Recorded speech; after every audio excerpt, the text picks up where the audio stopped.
pagi Bapak, perkenalkan saya Dr. Mira, dokter bertugas pada pagi hari ini. Bapak, saya cek identitas terlebih dahulu berdasarkan yang sudah diberikan kepada saya. Saya cek ini apa benar nama Bapak, Bapak Agus, umur 50 tahun, tinggal di Banjartuku dan bekerja sebagai pekerjaan bangunan. Benar dokter, baik. Kemudian di sini kalau Bapak tadi kan Bapak mengatakan bahwa jatuh dari atap rumah sekitar 2 jam lalu sebelum datang kemari. Kemudian sekarang terasa nyeri di daerah leher dan juga tidak rasa dari dada sampai bagian bawah. Apa betul Bapak? Tuh. Kemudian di sini memang saya terlihat ada hematom ataupun lebam di daerah wajah dan juga dada. Dan juga di sini berdasarkan pemeriksaan sudah dilakukan di awal bahwa kesadaran Bapak bagus. Kemudian tanda-tanda vital di sini tekanan darah cukup rendah dan yang lainnya dalam rentang normal. Nah, selanjutnya di sini Bapak saya izin untuk melakukan pemberian nafas bantu atau ventilasi dengan menggunakan back valve mask, di mana di sini saya akan menyiapkan alatnya terlebih dahulu. Di sini sudah ada alat-alatnya, ada selang oksigen, ada reservoir bag, amubek, dan sungkup. Nah, sungkupnya di sini sudah sesuai dengan ukuran Bapak, dan juga di sini ada tabung oksigen. Selanjutnya saya akan menghubungkan dari peralatan ini, yaitu amubeknya. Saya cek dulu apakah dia mengalirkan udara dengan baik. Baik, di sini sudah mengalirkan udara dengan baik. Selanjutnya saya akan memasang dari reservoir bagnya. Kemudian saya akan pasang selang oksigennya. Di sini saya akan pasang. Kemudian menghubungkannya dengan tabung oksigen.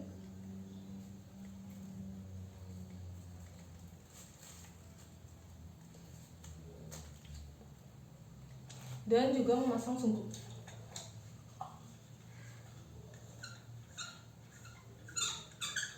Baik, di sini saya akan nyalakan tabung oksigennya dengan aliran 12 liter per menit. Dan di sini selanjutnya saya akan mengecek jalan nafas Bapak apakah ada hambatan atau lidah yang terjatuh ke belakang dengan chin lift. Nah, di sini saya tidak lihat adanya hambatan juga lidah jatuh ke belakang, sehingga saya langsung lakukan pemberian nafas buatan ini ya, tidak memasang pipa orofaring. Nah, selanjutnya di sini karena saya sendiri, saya akan berada di belakang Bapak dan saya akan letakkan sungkup ini menutupi mulut dan juga hidung Bapak.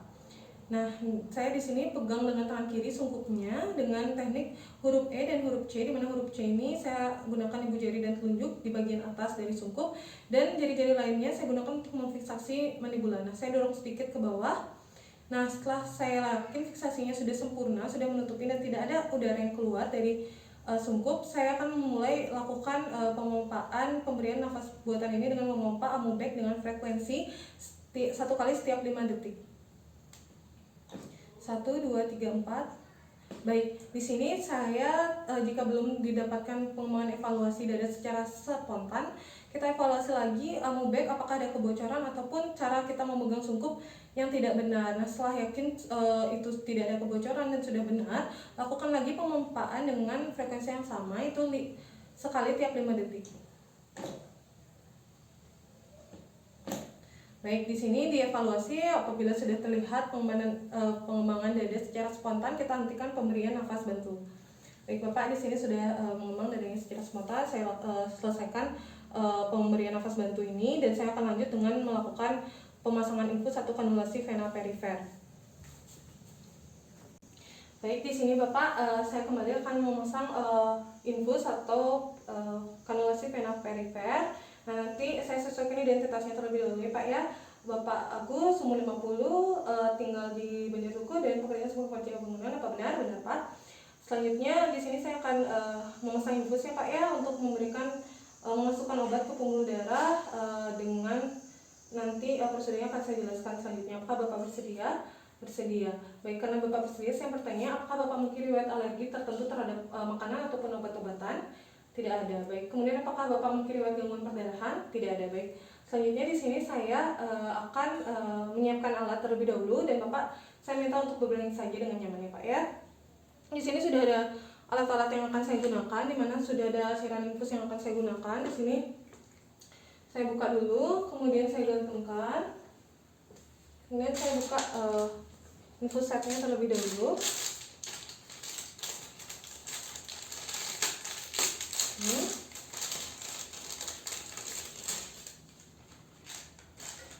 Kemudian saya buka spike dari infus set.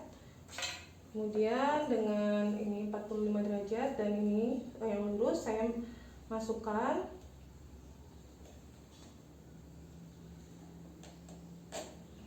Baik, di sini sudah masuk. Saya tutup klemnya. Seperti itu. Kemudian saya gantungkan di tiang infus dan saya masukkan mengisi drip chamber ya setengah dari itu. Kemudian ini jarumnya saya buka dulu, kemudian saya buka roll clamp-nya untuk mengisi selang, dan saya tutup kembali dan saya lepaskan jarum.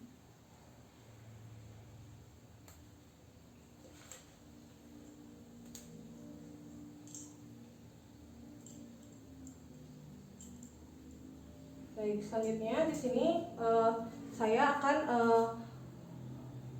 menjelaskan prosedurnya. Jadi nanti akan ada jarum masuk ke kulit Bapak hingga menembus pembuluh darah. Kemudian nanti saya hubungkan dengan selang infus ini sehingga obatnya bisa masuk ke pembuluh darah.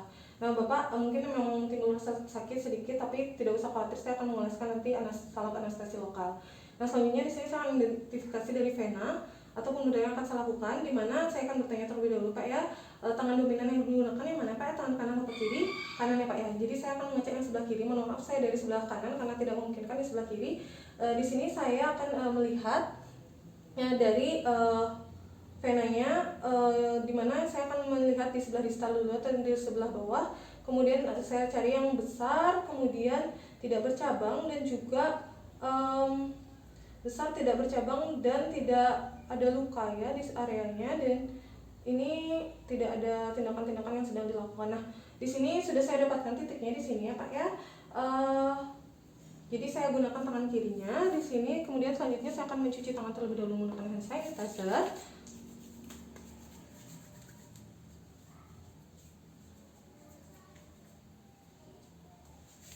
Baik, selanjutnya saya akan menggunakan sarung tangan steril.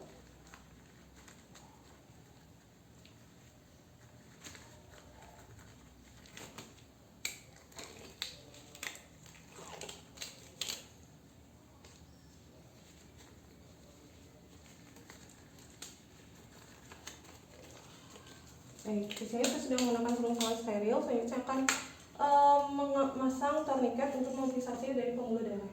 Permisi Pak. Saya kerapkan ya Pak ya. Nah, di sini saya pasang di kira-kira 10 cm di atas dari titik penusukan. Kemudian selanjutnya di sini saya akan membersihkan dengan alcohol swab di titik tersebut dengan gerakan sirkuler dari dalam keluar ya, melingkar, belum dibengkok.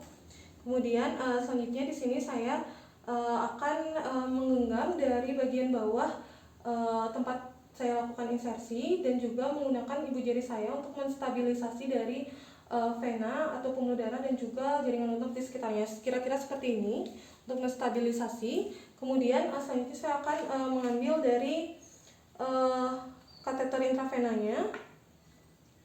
Saya lepaskan terlebih dahulu.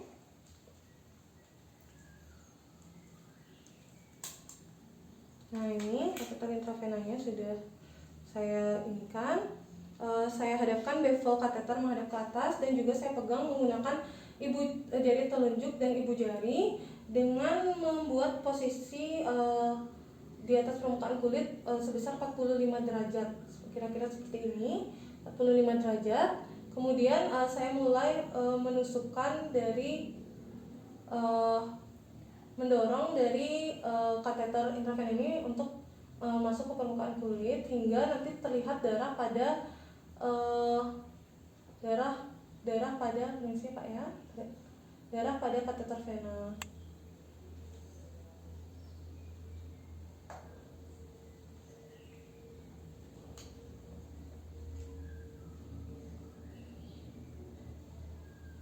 Nah, ketika sudah di sini ketika sudah terlihat darah dengan sudut 30 derajat, saya masukkan lagi ke dalam lumen vena mungkin 3-5 mm lagi. Kemudian secara bersamaan di sini saya menarik mandrin dan juga mendorong dari kateter masuk. Nah, saya lepaskan mandrinnya. Kemudian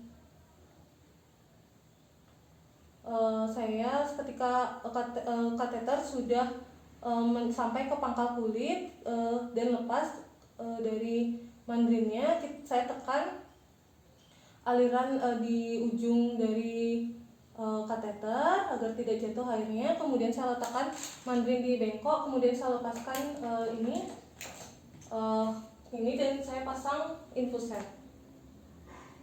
Nah, seperti ini. Baik, kemudian saya buka rolling clamp-nya. Nah, di sini kemudian saya selanjutnya adalah membersihkan area sekitar insersi dengan kasa steril yang sudah berisi salin. Kemudian mengeringkannya dengan kasa steril lagi. Baik, selanjutnya saya akan melakukan fiksasi dengan plester. Di sini saya akan fiksasi infus, memfiksasi kateter di sini dengan yang sudah saya siapkan dengan membentuk huruf V.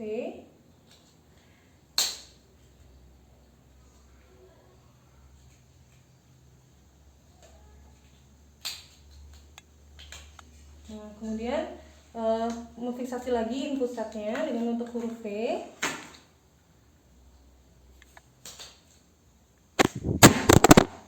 Baik, selanjutnya di sini saya akan melakukan pemlesteran di bagian infuset, yaitu di sini dengan dengan bentuk V. Kemudian saya tutup dengan Hipafix di bagian proksimal dan juga distal dari infuset. Nah, selanjutnya di sini saya akan menuliskan dari ini tanggal pemasangan infus di Hipafix, yaitu tanggal 26 Oktober, kemudian inisial saya Dr. M, dan juga ukuran kateter yaitu 20G. Nah, selanjutnya kemudian jika sudah, di sini saya akan memberikan instruksi kepada pasien bahwa tidak boleh terlalu banyak gerak. Apabila nanti ada pembengkakan ataupun nanti terasa sangat nyeri, bisa dipanggil saya. Kemudian saya akan mencatat statusnya terlebih dahulu. Nah, di sini saya catat status pasiennya. Jadi tanggal pemasangan tanggal 26 Oktober 2020, kemudian ukuran kateter yang digunakan adalah ukurannya 20G. Kemudian inisial saya sendiri Dr. M, Dr. Mira. Kemudian nanti saya perlu cek apakah ada toleransi dari ini. Nanti setelah beberapa saat pemasangan, apabila terjadi pembengkakan, bisa langsung panggil saya saja. Baik, pemasangan infusetnya sudah selesai. Saya di sini akan merapikan terlebih dahulu. Bapak bisa kembali beristirahat ya Pak ya. Terima kasih.